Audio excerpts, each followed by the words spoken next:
Ulanzi, pombe ya asili inayotikisa nyanda za juu kusini mwa Tanzania. Kali, tamu na yenye hadithi zake. Ulanzi ni kinywaji kinachotengenezwa kutoka kwenye maji ya mianzi. Ni maarufu sana mikoa ya Mbeya, Njombe, Iringa na Ruvuma, ambako wenyeji hufurahia kwa sherehe, mapumziko, hata kwenye mikusanyiko ya kijamii ikiwemo vilabuni. Ulanzi unavunwa kwa kukata mianzi maalum, ambapo maji yake hukusanywa na kuachwa yachache ili kupata ule msisimuko wa asili.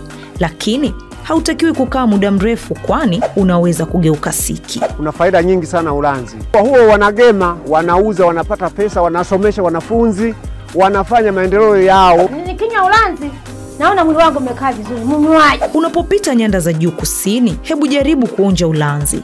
Ladha ya asili yenye historia ndefu. Umewahi kuonja? Tushirikishe uzoefu wako kwenye uwanja wa comment.